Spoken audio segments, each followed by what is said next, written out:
ముంబైలో date with refund 12,55,000 fraud జరిగింది.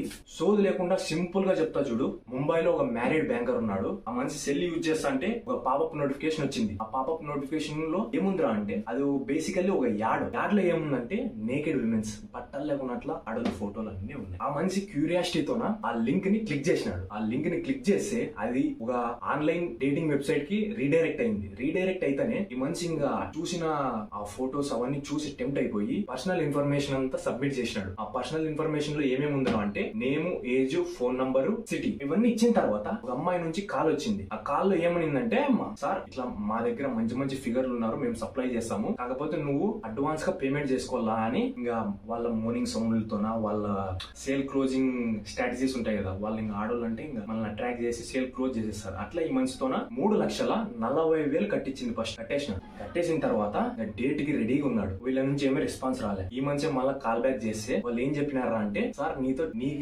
Date కి సెట్ చేసిన అమ్మాయి వేరే మీటింగ్ లో ఉంది, మీకు కావాలంటే ఇంకొక అమ్మాయిని సప్లై చేస్తామని వాళ్ళు రెస్పాన్స్ ఇస్తే ఇప్పుడు ఆ అమ్మాయి నీ దగ్గర డేట్ కి రావాలంటే నువ్వు ఎక్స్ట్రాగా మనీ పే చేయాలా అని అంటే మీకంతా ఈ న్యూస్ అంతా ఒక స్క్రీన్ షాట్ తీసి సైడ్ కి పెడతా అంటే ఆ మనిషి పోయి మళ్ళా పే చేసినాడు. మళ్ళీ ఒక 2 లక్షల మాదిరి పే చేసినాడు. 2 లక్షల పైన చిల్లర పే చేస్తే మళ్ళా డేట్ లేదు, ఏం లేదు, నో రెస్పాన్స్ వాళ్ళ నుంచి. అయితే మళ్ళా ఫోన్ చేసినాడు. మళ్ళా ఫోన్ చేసి ఏంది మీరు ఇట్లా ఆన్లైన్ డేటింగ్ ఎంట్రీ అదెంట్రీ అమ్మాయి లేదు ఏం లేదు అని అడిగితే మళ్ళా వాళ్ళు ఒక క్లియర్ కట్ ఆన్సర్ ఇచ్చినారు. సార్ నువ్వు గిన ఇప్పుడు 5,24,000 కడితే నువ్వు ఇప్పుడు దాకా మాకు కట్టిన అమౌంట్ మొత్తం రిఫండ్ ఇస్తాము అని చెప్పినారు. ఈ మనిషి ఇంకా ఏం చేయాలో అర్థం కాక కట్టేసినాడు. కట్టేసిన తర్వాత అమ్మాయి లేదు, ఊరు లేరు, ఏమి లేదు. ఇది ఒక తెలియదు ఏంద్రా అంటే ఒక ఆన్లైన్ ఫేక్ డేటింగ్ వెబ్సైట్ ఇది. దీంట్లో అమ్మాయిల సప్లై ఏం ఉండదు అసలు. ఇదే చూడమ్మ జరిగినది. కాకపోతే తర్వాత ఆయన మళ్ళా ఫోన్ చేసి వాళ్ళందరికీ మీ వెబ్సైట్ లో నా పర్సనల్ ఇన్ఫర్మేషన్ అంతా డిలీట్ చేయండి అని చెప్తే మేము అట్లా చెయ్యము, అట్లా చెయ్యాలంటే నువ్వు 2 లక్షలు కట్టాలని డిమాండ్ చేసినారు. 2 లక్షలు కట్టాలని డిమాండ్ చేస్తే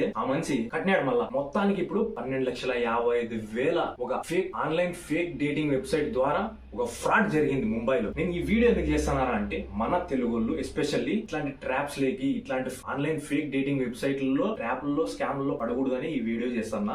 లాస్ట్ లో నేనేం అడుగుతా అంటే మిమ్మల్ని ఈ వీడియో నీకు నచ్చితే ఫాలో కొట్టు, షేర్ చేయి, సేవ్ చేసుకో, నలుగురికి షేర్ చేసి కాపాడు అందరిని.